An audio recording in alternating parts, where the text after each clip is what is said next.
പ്രധാനമന്ത്രി നരേന്ദ്രമോദിയുടെ ഗ്രഹനില നോക്കി അദ്ദേഹത്തിൻ്റെ ഇപ്പോഴത്തെ അവസ്ഥയൊക്കെ പറഞ്ഞ നമ്മുടെ വീഡിയോ വളരെ ഹിറ്റായിട്ടുണ്ട്. ABC-ലേക്ക് വീണ്ടും ജ്യോതിഷിയായ MR മധുസൂദന് സ്വാഗതം. നമസ്കാരം. നമസ്കാരം. നമുക്കൊരു കാര്യം ചെയ്താലോ? ഇപ്പോൾ നരേന്ദ്രമോദി വിവേകാനന്ദ പാറയിൽ വന്നിരിക്കുക. മോദി ഈ തെരഞ്ഞെടുപ്പിൽ ഏറ്റവും കൂടുതൽ പ്രാധാന്യം കൊടുത്ത ഫോക്കസ് ചെയ്ത ഒരു സ്റ്റേറ്റ് തമിഴ്നാടാണ്. ഇപ്പോൾ തെരഞ്ഞെടുപ്പിൻ്റെ അവസാന ഘട്ടത്തിലും അദ്ദേഹം തമിഴ്നാടിൻ്റെ ഭാഗമായ വിവേകാനന്ദ പാറയിൽ മറ്റൊരു നരേന്ദ്രൻ, രണ്ടാം നരേന്ദ്രൻ അവിടെ പോയിരിക്കുകയാണ്. അപ്പോൾ നമുക്ക് തമിഴ്നാട്ടിലേക്ക് ഒന്ന് നമ്മുടെ ശാസ്ത്രത്തെ ഒന്ന് ഇറക്കാം. എനിക്ക് തോന്നുന്നത് തമിഴ്നാട്ടിൽ നിന്ന് ഭാവിയിൽ ഒരു പ്രധാനമന്ത്രി ഉണ്ടാകുമെന്നൊക്കെ പറയുന്നുണ്ട്. വേറെ ആരെയും കുറിച്ചല്ല, നമ്മുടെ അണ്ണാമലയെക്കുറിച്ചാണ്. അണ്ണാമലൈ അങ്ങനെയാണല്ലോ പറയേണ്ടത്. അണ്ണാമലൈ ജാതകവശാൽ ഗ്രഹങ്ങൾ എന്താണ് അണ്ണാമലയെക്കുറിച്ച് പറയുന്നത്? അണ്ണാമലയുടെ ഗ്രഹനില ഏതാണ്ടൊരു 3 വർഷം മുന്നേ തന്നെ അദ്ദേഹം ഈ ഒരു രാഷ്ട്രീയ പ്രവേശനം നടത്തിയപ്പോൾ തന്നെ നോക്കി. അപ്പോൾ അതിൽ ഒരു വളരെ അത്ഭുതകരമായ രീതിയിലുള്ള ഒരു സാധ്യതകൾ ആ ജാതകത്തിലുണ്ടായിരുന്നു. ഇപ്പോൾ കഴിഞ്ഞ ഒരു 3 വർഷത്തെ അദ്ദേഹത്തിൻ്റെ ആ ഒരു പ്രവർത്തന മികവും അത്ഭുതപ്പെടുത്തുന്ന തരത്തിലുള്ള ഒരു മുന്നേറ്റം നടത്താൻ വേണ്ടി ചുരുങ്ങിയ കാലം കൊണ്ട് സാധിച്ചിട്ടുണ്ട് എന്നുള്ളതാണ്. അപ്പോൾ അതൊരു നിയോഗമായിട്ടും നിമിത്തമായിട്ടും ഒക്കെ നമ്മൾ കാണേണ്ട ഒരു വിഷയമാണ് ഈ തമിഴ്നാട് രാഷ്ട്രീയത്തിലെ അണ്ണാമലയുടെ ആ ഒരു അണ്ണാമലൈ ഇങ്ങനെ ഉദിച്ചു വരാൻ കാരണം മോദിയാണ്. തീർച്ചയായും IPS ഓഫീസർകാരെ ആയിരുന്ന അണ്ണാമലയോട് ആ ജോലി രാജിവെച്ച് എൻ്റെ കൂടെ പോരൂ എന്ന് പറഞ്ഞത് നരേന്ദ്രനാണ്. അപ്പോൾ അതാണ് ഞാൻ പറഞ്ഞ ഒരു നിമിത്തമാണ്. ഇതെല്ലാം പരസ്പരം ബന്ധപ്പെട്ട് കിടക്കുന്ന ചില കാര്യങ്ങളാണ്. ഇപ്പം മോദിജി ഇപ്പോൾ അവിടെ ധ്യാനത്തിന് പ്രാവശ്യം കന്യാകുമാരി തിരഞ്ഞെടുത്തു. അതിനു മുന്നേ തന്നെ വളരെ പ്രാധാന്യമുള്ളൊരു കാര്യമാണ് തമിഴ്നാട്ടിൽ നിന്ന് ആ ചെങ്കോല് നമ്മുടെ പുതിയ പാർലമെന്റ് മന്ദിരത്തിൽ കൊണ്ടുപോയി വെച്ചിട്ടുണ്ട്. അതുപോലെ തമിഴ്നാട് കൂടുതൽ ശ്രദ്ധ കൊടുക്കുകയും അവിടെ ഈ ദ്രാവിഡ രാഷ്ട്രീയത്തിന് ഉപരിയായ രീതിയിലൊരു ദേശീയ കാഴ്ചപ്പാടോട് കൂടിയിട്ട് ഒരു ആഭിമുഖ്യം ആ ഒരു ജനങ്ങളിൽ ഉണ്ടാക്കാൻ വേണ്ടിയിട്ടൊക്കെ കഴിഞ്ഞ കുറച്ച് കാലങ്ങളായിട്ട് സാധിച്ചിട്ടുണ്ട്. അതിൻ്റെ അകത്ത് അണ്ണാമലയെ പോലുള്ള വ്യക്തികളുടെ ഒരു പങ്ക് വളരെ വലുതാണ്. അതുകൊണ്ട് തന്നെ ഇന്ന് ഭാരതത്തിൽ മൊത്തത്തിൽ ഓരോ രാഷ്ട്രീയ വ്യക്തികളെ എടുത്ത് നോക്കുന്നതിൽ അണ്ണാമലയ്ക്ക് ഇന്നൊരു സുപ്രധാനമായിട്ടുള്ള പങ്കുണ്ട്. മാത്രമല്ല ഇന്നിപ്പോൾ ഈ പരസ്പരം കാലുവാരിയും അല്ലെങ്കിൽ ഏതെങ്കിലും സ്വാധീനമൊക്കെ ഉപയോഗിച്ചിട്ട് രാഷ്ട്രീയത്തിൻ്റെ മുൻനിരയിലേക്ക് വരുന്ന പോലുള്ളൊരു വ്യക്തിയല്ല അണ്ണാമലൈ. അപ്പം അദ്ദേഹത്തിൻ്റെ ആ ഒരു വിദ്യാഭ്യാസം, അദ്ദേഹം കടന്നു വന്നിട്ടുള്ള മേഖലകൾ, ഉന്നതമായിട്ടുള്ള സ്ഥാനമാനങ്ങളൊക്കെ നിലവിലുള്ള ഒരു വ്യക്തി അല്ല റിട്ടയർ ആയി കഴിഞ്ഞാൽ ഞാൻ ഇന്ന പോലെ ഒരു പാർട്ടിയിലേക്ക് പോകാം എന്ന് പറയുന്ന പോലല്ല, എന്റർടൈൻമെന്റ് അല്ല. ഇത് അദ്ദേഹത്തിന്റെ ഒരു ഏറ്റവും കത്തിജ്വലിച്ച് നിൽക്കുന്ന ആ ഒരു സമയത്ത് തന്നെയാണത് ആ ഒരു കാര്യങ്ങൾ സ്റ്റോപ്പ് ചെയ്തിട്ട് അതിലുപരിയുള്ള ചില കാര്യങ്ങൾ ചെയ്യാനുള്ളൊരു നിമിത്തം അദ്ദേഹത്തിന് ഉണ്ടെന്നുള്ളൊരു തിരിച്ചറിവ്. അപ്പൊ അദ്ദേഹം ഒരു IPS ഓഫീസർ ആയിരുന്നു, ഫയർ ബാൻഡ് IPS ഓഫീസർ ആയിരുന്നു. അപ്പൊ അദ്ദേഹം നമ്മൾ കേരളത്തിൽ ഇപ്പം നമ്മുടെ ഋഷിരാജ് സിംഗ് ഒരു കാലത്ത് പേരെടുത്തതുപോലെ ഈ കർണാടക സ്റ്റേറ്റിൽ ചുരുങ്ങിയ കാലം കൊണ്ട് കർണാടക സിംഹം എന്നുള്ള ഒരു പേരിൽ അറിയപ്പെട്ട ഒരു വ്യക്തിയാണ്. ആ ഒരു പ്രഭാവത്തിൽ നിൽക്കുന്ന സമയത്താണ് അദ്ദേഹം അത് നിർത്തിയിട്ട് ഈ രാഷ്ട്രീയത്തിലേക്ക് വരുന്നത്. അപ്പം അദ്ദേഹത്തിൻ്റെ പല തീരുമാനങ്ങളും ഈ രാഷ്ട്രീയ വിദ്യാർത്ഥികൾക്ക് അത്ഭുതം തോന്നിച്ചിട്ടുള്ള കാര്യങ്ങളാണ്. അപ്പം അതൊക്കെ ശരിയാണെന്ന് ഈ ചുരുങ്ങിയ ഒരു 2 വർഷം കൊണ്ട് അദ്ദേഹത്തിന് പ്രൂവ് ചെയ്യാൻ വേണ്ടി സാധിച്ചു. ആ ഒരു സാഹചര്യത്തിലാണ് അപ്പം അദ്ദേഹത്തിൻ്റെ ജാതകം ആ ഗ്രഹനിലയായിട്ട് ബന്ധപ്പെടുത്തി ഈ ഒരു കാര്യങ്ങളെ ചിന്തിക്കുമ്പോൾ അതിൻ്റെ ഒരു പ്രാധാന്യം നമ്മൾ മനസ്സിലാക്കേണ്ടത്. എന്താണ് അങ്ങ് അണ്ണാമലയിൽ കാണുന്ന സവിശേഷതകൾ? അദ്ദേഹത്തിന്റെ ആ ഒരു പൊതുവായിട്ടുള്ള ഒരു നേച്ചറിനെ സംബന്ധിച്ച് നമ്മളിപ്പോൾ ഏകദേശം സംസാരിക്കും. ഈ ഗ്രഹനില സംബന്ധമായിട്ട് അതാണ് ഉദ്ദേശിച്ചത്. അദ്ദേഹത്തിൽ പൊതുവായി ഗ്രഹങ്ങൾ, അദ്ദേഹത്തെക്കുറിച്ച് നക്ഷത്രങ്ങൾ പറയുന്നത് എന്താണ്? അതായത് 4/6/1984 അദ്ദേഹത്തിന്റെ ഡേറ്റ് ഓഫ് ബർത്ത്. ഇപ്പോൾ ഒരു 40 വയസ്സ് ആയിട്ടുള്ളതേ ഉള്ളൂ. അപ്പോൾ നമ്മളൊക്കെ ഇപ്പോൾ ഈ യുവാക്കൾ രാഷ്ട്രീയത്തിലേക്ക് വരണം എന്നൊക്കെ പറയുമ്പോൾ ഇപ്പോഴും നമ്മളുടെ രാഷ്ട്രീയത്തിലെ യുവാക്കളുടെ വയസ്സ് എത്രയാണെന്നുള്ളൊരു യാഥാർത്ഥ്യം നമ്മൾ ഉൾക്കൊള്ളേണ്ടതാണ്. എനിക്ക് തോന്നുന്നത് ദേശീയ രാഷ്ട്രീയത്തിലെ ഏറ്റവും പ്രായം കുറഞ്ഞ നേതാക്കന്മാരിൽ ഒരാളാണ് അണ്ണാമലൈ. അതെ. മാത്രമല്ല ഒരു ക്വാളിഫിക്കേഷനിലും അദ്ദേഹത്തിൻ്റെ ആ ഒരു അദ്ദേഹം കർമ്മമേഖലകളൊക്കെ അത്രമാത്രം സുപ്രധാനമായ മേഖലകൾ കടന്നു വന്ന ഒരു വ്യക്തിയാണ്. അപ്പോൾ അദ്ദേഹത്തിൻ്റെ നക്ഷത്രം ആയില്യം നക്ഷത്രമാണ്. ആയില്യത്തിൻ്റെ 1-ാം പാദത്തിലാണ് അദ്ദേഹം ജനിച്ചിരിക്കുന്നത്. ഏത് ലഗ്നം? ചിങ്ങലഗ്നം. അപ്പോൾ ഈ 12 രാശിയാണ്. അപ്പോൾ അതിൻ്റെ അകത്ത് 9 7 ഗ്രഹങ്ങളൊക്കെ ആയിട്ട് ഇതിൻ്റെ ഓരോ ക്ഷേത്രങ്ങൾ തിരിച്ചു കൊടുത്തിരിക്കുകയാണ്. അപ്പോൾ അതിൽ ചിങ്ങലഗ്നത്തിൻ്റെ അധിപൻ സൂര്യനാണ്. ആ സൂര്യൻ നമുക്കറിയാം, സൂര്യനാണല്ലോ സൗരയൂഥത്തിൻ്റെ കേന്ദ്ര ബിന്ദുവാണ്. അപ്പോൾ ഏറ്റവും വളരെ പ്രാധാന്യത്തോടു കൂടി നിൽക്കുന്ന ഒരു നേതൃസ്ഥാനത്ത് നിൽക്കുന്ന ഗ്രഹം സൂര്യനാണ്. അപ്പോൾ ആ സൂര്യൻ്റെ ലഗ്നം തന്നെയാണ്. അപ്പോൾ ഏതൊരു വ്യക്തിക്കാണെങ്കിലും ചിങ്ങലഗ്നക്കാർക്ക് പൊതുവെ അവരുടേതായിട്ടുള്ള ഒരു സ്വന്തം ഇഷ്ടത്തിന് അനുസൃതമായ രീതിയിൽ നിൽക്കാനോ അത് നടപ്പിലാക്കാനോ ഉള്ള ഒരു ഇച്ഛാശക്തിയുള്ള വ്യക്തികളായിരിക്കും. അപ്പം അത്തരത്തിൽ അദ്ദേഹം ഒരു ചിങ്ങലഗ്നക്കാരനാണ്. ഇതിൽ പഞ്ചമഹാപുരുഷ യോഗത്തിൽ മാളവ്യ യോഗം എന്ന് പറഞ്ഞുള്ള യോഗമുണ്ട്. ആ മാളവ്യ ഇപ്പം 4-ാം ഭാവത്തിൽ ഒരു ഗ്രഹം അല്ലെങ്കിൽ 7-ൽ 10-ൽ അല്ലെങ്കിൽ ലഗ്നത്തിൽ ഉച്ചത്തിലോ സ്വക്ഷേത്രത്തിലോ ഒക്കെ നിന്ന് കഴിഞ്ഞാൽ അപ്പം ചൊവ്വ മുതൽ ശനി വരെയുള്ള 5 ഗ്രഹങ്ങളെ കൊണ്ട് പഞ്ചമഹാപുരുഷ യോഗങ്ങൾ സംഭവിക്കുന്നു. ഇവിടെ ശുക്രനെ കൊണ്ടാണ് സംഭവിച്ചിരിക്കുന്നത്. ഇത് 10-ാം ഭാവത്തിലാണ്. ഈ 10-ാം ഭാവത്തിൻ്റെ ഒരു പ്രത്യേകത എന്ന് പറഞ്ഞാൽ കർമ്മമേഖലയാണ്. അപ്പം ആ കർമ്മമേഖലയിൽ അദ്ദേഹത്തിൻ്റെതായിട്ടുള്ള ഒരു പങ്ക് വളരെ നല്ല രീതിയിൽ അത് ഫലപ്രദമായ രീതിയിൽ പ്രയോഗിക്കാൻ സാധിക്കും. അത് ലോകത്തിന് പൊതുവെ ഗുണകരമാകുന്ന വിധത്തിൽ അത് ചെയ്യാൻ വേണ്ടി പറ്റും. അങ്ങനെ ശ്രദ്ധിക്കപ്പെടുന്ന ഒരു വ്യക്തി തൊഴിൽ മേഖലകൾ കൊണ്ട് ആകും എന്നുള്ളതാണ്. അത് ഏത് തൊഴിലാണ് ചെയ്തത് അതിൽ കൂടെ അദ്ദേഹം ശ്രദ്ധിക്കാൻ പറ്റും. കീർത്തി, ഇതെല്ലാം 10-ാം ഭാവത്തിൻ്റെ കാര്യങ്ങളാണ്. അപ്പോൾ അവിടെ ഇതൊരു ഇപ്പോൾ 10-ാം ഭാവത്തിൽ സ്വക്ഷേത്രത്തിലായിട്ട് ആ ഗ്രഹങ്ങൾ ഇരിക്കുന്ന നിരവധിയായിട്ട് ആൾക്കാർ കാണും. അപ്പോൾ അതുകൊണ്ട് മാത്രമല്ല, അതിനെ സപ്പോർട്ട് ചെയ്യേണ്ട നിരവധിയായിട്ടുള്ള മറ്റ് ഘടകങ്ങളൂടെ വേണം. ഇവിടെ ഈ 10-ാം ഭാവത്തിൽ നിൽക്കുന്നത് ലഗ്നാധിപനുമായിട്ടുള്ള സൂര്യനും കൂടിയാണ്. അപ്പം ലഗ്നാധിപനും കർമാധിപനും യോഗം ചെയ്തിരിക്കുക. അപ്പോൾ ആ വ്യക്തിയെ കൊണ്ട് തന്നെ അതിലൊരു ഗുണം ആ ഒരു തൊഴിലുമായിട്ട് ബന്ധപ്പെടുത്തി ചെയ്യാൻ വേണ്ടിയിട്ട് സാധിക്കും. അദ്ദേഹത്തിൻ്റെ സ്വന്തം ഐഡിയ, അപ്പം അദ്ദേഹത്തിൻ്റെ ആ സ്വന്തമായിട്ടുള്ള ഒരു ഇച്ഛാശക്തി കൊണ്ട് നിരവധിയായിട്ടുള്ള കാര്യങ്ങൾ ചെയ്യാൻ വേണ്ടി സാധിക്കും. ഒപ്പം അവിടെ രാഹു നിൽപ്പുണ്ട്. രാഹു 10-ാം ഭാവത്തിൽ നിന്ന് കഴിഞ്ഞാൽ കർമ്മ കുശലതയാണ് അതിനെക്കുറിച്ച് കാണിക്കുന്നത്. ഒപ്പം ബുധൻ നിൽക്കുന്നുണ്ട്. അപ്പോൾ സൂര്യനും ബുധനും കൂടെ വന്നാൽ നിപുണ യോഗം. അത് ഏത് കാര്യം ചെയ്താലും അതിൻ്റെ അകത്ത് ഒരു നൈപുണ്യ ഉള്ള വ്യക്തിയായി. മറ്റ് 2 ഗ്രഹങ്ങളും അതിൻ്റെ സൂര്യൻ്റെ ശക്തിയെ കൂട്ടിക്കൊടുക്കുകയാണ്. 10-ാം ഭാവം എന്ന് പറഞ്ഞു കഴിഞ്ഞാൽ അതിൻ്റെ ആ ഒരു തൊഴിൽ മേഖലയാണ് ഞാൻ സൂചിപ്പിച്ചല്ലോ. അതുപോലെ അതുമാത്രമല്ല, നമ്മുടെ കീർത്തി, ഇങ്ങനെയുള്ള നിരവധിയായിട്ടുള്ള കാര്യങ്ങൾ അവിടെ വരുന്നുണ്ട്. പല കാര്യങ്ങളും അവിടെ വരുന്നുണ്ട്. അപ്പോൾ ആ ഭാഗത്ത് സൂര്യൻ നിൽക്കുക എന്ന് പറഞ്ഞു കഴിഞ്ഞാൽ ഒരു അധികാര ചിഹ്നമാണ് സൂര്യൻ. ഇപ്പം ചന്ദ്രനാണെങ്കിൽ ഒരു ഗവൺമെന്റിനെ പ്രതിനിധീകരിക്കുന്നതാണ് സൂര്യൻ്റെ. ചന്ദ്രനാണ് ഒരു അർദ്ധ സർക്കാർ അല്ലെങ്കിൽ പ്രൈവറ്റ് മേഖലയെ കുറിച്ചിട്ട് ചിന്തിക്കാൻ വേണ്ടി ചന്ദ്രനെ ഉപയോഗിക്കുന്നത്. അങ്ങനെയുള്ള പല ഗ്രഹങ്ങൾക്കും പല കാരകത്വങ്ങൾ അങ്ങനെ കൊടുത്തിട്ടുണ്ട്. അപ്പോൾ 10-ാം ഭാവം സൂര്യൻ നിൽക്കുക. ഏത് ഗ്രഹം 10-ൽ നിന്ന് കഴിഞ്ഞാൽ അതിനൊരു പ്രത്യേക ബലമാണ്. അപ്പോൾ ഇങ്ങനെയുള്ള ആ ഒരു മാളവ്യ യോഗത്തെ സപ്പോർട്ട് ചെയ്യുന്ന നിരവധി ഘടകങ്ങൾ അവിടെ വന്നിട്ടുണ്ട്. മാത്രമല്ല ഭാഗ്യാധിപനായിട്ടുള്ള ചൊവ്വ ആ ഭാഗത്തേക്ക് ദൃഷ്ടി ചെയ്യുന്നുണ്ട്. അപ്പം അങ്ങനെ എല്ലാം കൊണ്ടും അവിടെ ഒരു പൂർണ്ണത ഉണ്ടാക്കാൻ വേണ്ടിയിട്ട് സാധിച്ചിട്ടുണ്ട് എന്നുള്ളതാണ്. അപ്പോൾ അതുകൊണ്ട് തന്നെ ഏതൊരു കാര്യവും ചെയ്തു കഴിഞ്ഞാലും അതിൻ്റെ അകത്ത് ഒരു കാർ റേസ് ചെയ്യുന്ന ഒരാൾ വളരെ ക്ഷണികമായിട്ടുള്ള സമയം കൊണ്ട് തീരുമാനം എടുക്കണം. നമുക്കറിയാലോ, ഡ്രൈവ് ചെയ്യുന്ന സമയത്ത് തന്നെ നമുക്ക് പല തീരുമാനങ്ങൾ വേഗം എടുക്കേണ്ടി വരും. അപ്പോൾ അത് നമ്മൾ പോലും അറിയാതെ തീരുമാനം എടുക്കേണ്ടി വരും. അപ്പോൾ ഒരു റേസിൽ ഇടപെടുന്ന ആളുടെ ആ തീരുമാനം എത്ര ക്ഷിപ്രമായിരിക്കണം. അത്തരത്തിലുള്ള കാര്യങ്ങൾ ചെയ്യാൻ വേണ്ടിയിട്ട് ഇദ്ദേഹത്തിന് സാധിക്കും എന്നുള്ളതാണ്. അപ്പം ഇദ്ദേഹം ഇപ്പം നിലവിലിപ്പോൾ ഒരു ASP റാങ്കോ അല്ലെങ്കിൽ SP റാങ്കിലും ഒക്കെ അത് രാജിവെച്ചിട്ട് രാഷ്ട്രീയത്തിലേക്ക് പ്രവേശിച്ച ഇദ്ദേഹം ഇനിയിപ്പം ഭാരതത്തിൻ്റെ മൊത്തത്തിൽ ആ തരത്തിലുള്ള ഈ ഒരു ആഭ്യന്തര കാര്യങ്ങളുടെ ഉത്തരവാദിത്വം വരുന്ന നിലയിലേക്ക് ഉയർന്നു വരുന്ന അത്ഭുതപ്പെടുത്തുന്ന ഒരു ഈ ഗ്രഹങ്ങളുടെ ഈ നല്ല അവസ്ഥ എത്ര കാലത്തേക്കുണ്ട്? നിലവിൽ അദ്ദേഹത്തിന് ഇപ്പോൾ ശുക്രദശാകാലം 2 വർഷം കൂടെയാണ് ഉള്ളത്. അതുകൊണ്ട് 18 വർഷം കഴിഞ്ഞു. ആ 18 വർഷം അദ്ദേഹത്തിന് ആ ശുക്രൻ്റെതായിട്ടുള്ള പ്രഭാവം കാണിക്കാൻ വേണ്ടി സാധിച്ചിട്ടുണ്ടല്ലോ. അപ്പോൾ അദ്ദേഹത്തിൻ്റെ ആ പഠനങ്ങളൊരു ഉന്നത മാർക്കോട് കൂടിയിട്ട് അവിടെ വിജയിക്കാൻ സാധിക്കുക. അതുപോലെ നല്ല ഒരു കർണാടക കേഡറിൽ അദ്ദേഹം IPS കേഡറിൽ പ്രവേശിച്ചു. അവിടെ നല്ല രീതിയിൽ ശോഭിക്കാൻ വേണ്ടി സാധിച്ചിട്ടുണ്ട്. അപ്പോൾ അപ്രകാരം ഇതുവരെ വന്നത് വളരെ നല്ല രീതിയിൽ വന്നിട്ടുണ്ട്. കഴിഞ്ഞ 3 വർഷമായിട്ട് അദ്ദേഹത്തിൻ്റെ ആ ഒരു രാഷ്ട്രീയമായിട്ടുള്ള രംഗപ്രവേശം വന്ന് 2 വർഷമായിട്ട് സംസ്ഥാന ചുമതല വഹിച്ചിട്ടുണ്ട്. ആ സമയത്തും ചുരുങ്ങിയ സമയം കൊണ്ട് ആ ഒരു കർണാടകത്തിൽ മാത്രമല്ല തമിഴ്നാട്ടിൽ മാത്രമല്ല മറ്റ് സ്റ്റേറ്റുകളിലൂടെ അദ്ദേഹത്തിൻ്റെ പോപ്പുലാരിറ്റി വന്നു എന്നുള്ളതാണ്. അപ്പോൾ അത് നമ്മളിതുവരെ മനസ്സിലാക്കാത്തതും പത്രമാധ്യമങ്ങൾ വരാത്തതുമായിട്ടുള്ള നിരവധി കാര്യങ്ങളുണ്ട്. അപ്പോൾ ആ ഒരു നിലയിലേക്ക് അദ്ദേഹത്തിന് ശോഭിക്കാൻ വേണ്ടിയിട്ട് ഇനി 2 വർഷം കൂടെ ഉണ്ട്. അതുകൊണ്ട് തീർന്നു എന്നല്ല, തുടർന്ന് വരുന്ന ലഗ്നാധിപന്റെ ദശാകാലമാണ് സൂര്യന്റെ ദശാകാലം.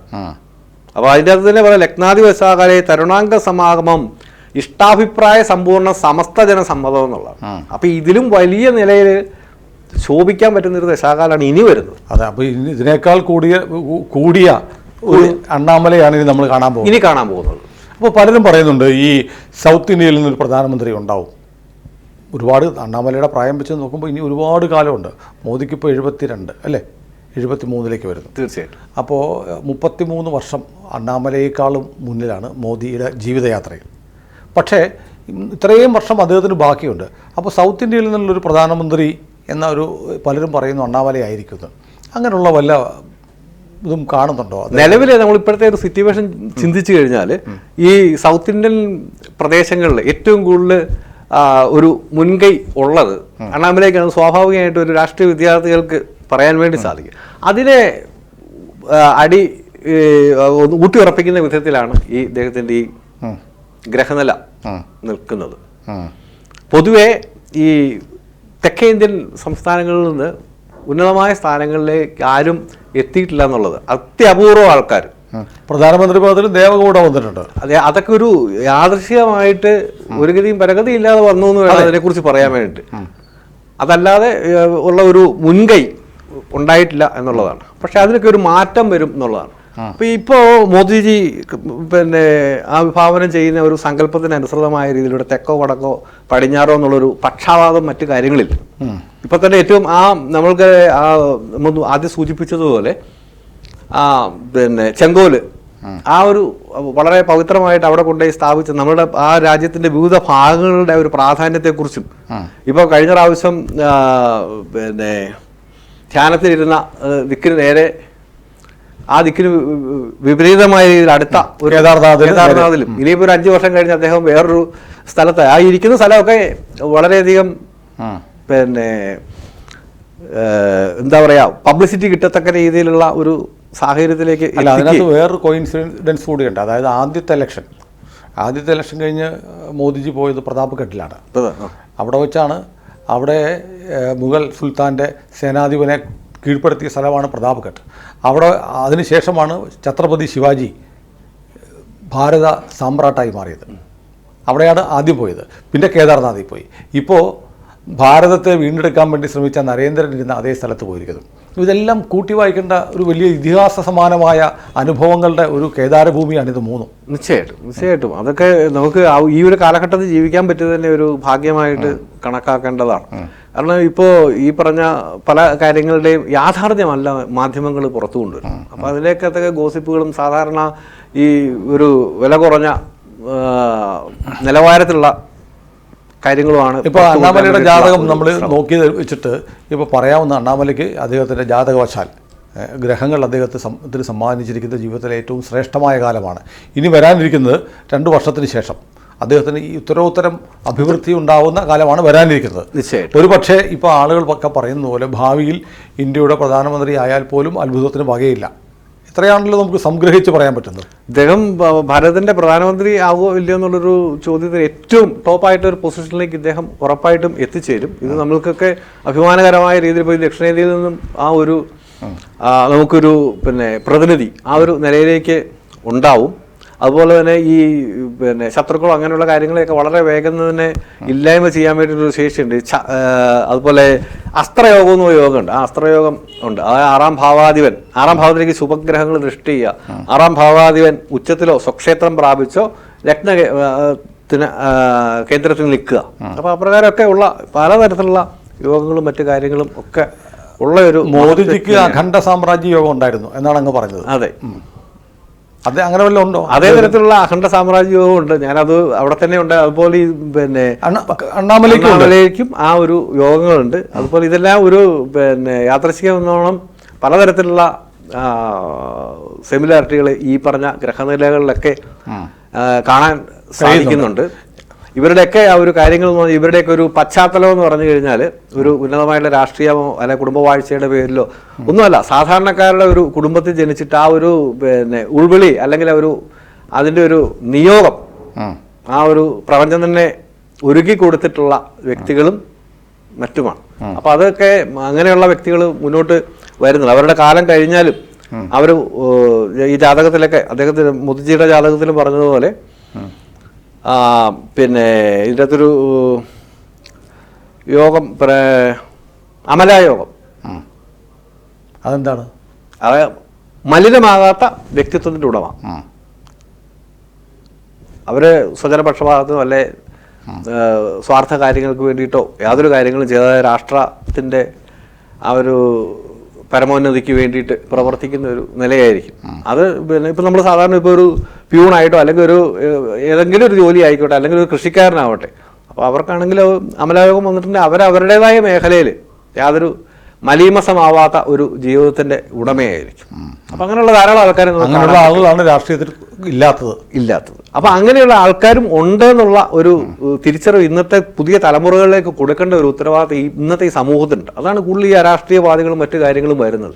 ഇപ്പം നല്ല നല്ല നിലയിലുള്ള ഒരു വ്യക്തികളെ അവരുടെ ആ ഒരു മഹത്വത്തെ പുറത്തേക്ക് കൊണ്ടുവരുന്നതിന് വേണ്ടിയിട്ട് ശ്രമിക്കാതെ എന്തെങ്കിലും വല്ല പോയിന്റ് ഉണ്ടെങ്കിൽ അതിനെ വളച്ചൊടിച്ച് മറ്റൊരു രീതിയിലാക്കാനുള്ള ഒരു ശ്രമം വ്യാപകമായിട്ട് നടക്കുന്നത് ഈ സമൂഹത്തിനോട് ചെയ്യുന്നത് തന്നെ ഒരു ദ്രോഹമാണ്. അപ്പം നമ്മൾ ഈ സംസാരിക്കുന്നത് എക്സിറ്റ് പോളുകൾ പുറത്ത് വരാൻ ഇനി കുറച്ച് മണിക്കൂറുകൾ മാത്രമേ ഉള്ളൂ. ആര് ജയിക്കും, ആർക്ക് ഭരണം കിട്ടും, ഏതൊക്കെ മണ്ഡലങ്ങളിൽ ആരൊക്കെ നേടും എന്നൊക്കെ വിവിധ ഏജൻസികൾ നടത്തിയ പഠനങ്ങളുടെ ഫലങ്ങൾ വോട്ടെടുപ്പ് കഴിഞ്ഞാലുടൻ അവസാന ഘട്ടം 7ാം ഘട്ട പോളിംഗ് അവസാനിച്ചാലുടൻ വിവിധ മാധ്യമങ്ങളിൽ വരുന്നുണ്ട്. അപ്പോൾ സ്വാഭാവികമായും നമ്മൾ ഈ അണ്ണാമലയുടെ ഭാവിയെക്കുറിച്ച് സംസാരിക്കുമ്പോൾ സ്വാഭാവികമായും ഒരു ചോദ്യം വരും, കോയമ്പത്തൂരിൽ അണ്ണാമലൈ ജയിക്കുമോ? എന്താണ് ജാതകം പറയുന്നത്?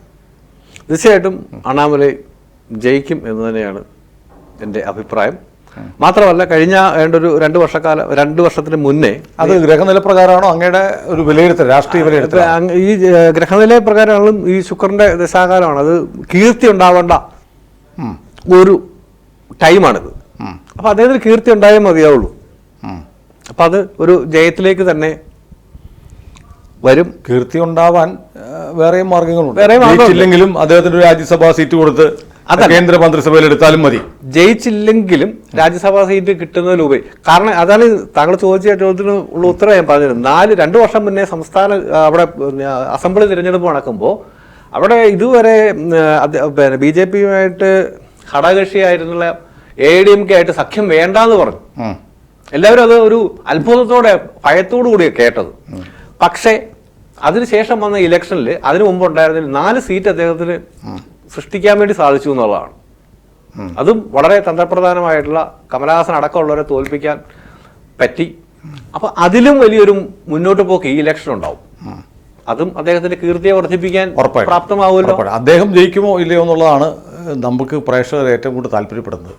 അദ്ദേഹം ജയിക്കും. അദ്ദേഹത്തിന് ആ ഒരു കീർത്തി വർദ്ധിക്കും ക്രമേണ. അതായത് 2 വർഷം കൂടെ കഴിയുമ്പോൾ, ഈ 2 വർഷം വരെ, 2 വർഷത്തിന് ശേഷം അദ്ദേഹത്തിന്റെ ഒരു മുന്നോട്ടുള്ള പോക്കെന്ന് പറഞ്ഞു കഴിഞ്ഞാൽ വളരെയധികം തന്ത്രപ്രധാനമായ കാര്യങ്ങളിൽ പിടിച്ചാൽ കിട്ടാത്ത തരത്തിലുമായിരിക്കും. അപ്പോൾ ഒരു ഇടവേളയ്ക്ക് ശേഷമായിരിക്കും അദ്ദേഹം വീണ്ടും ഈ പറഞ്ഞ പോലെ ഒരു അഖിലേന്ത്യാ തലത്തിലേക്കുള്ള ഒരു ചുമതല മുതലായ കാര്യങ്ങളിലേക്കും അധികാര സ്ഥാനത്തേക്കും എത്തുക.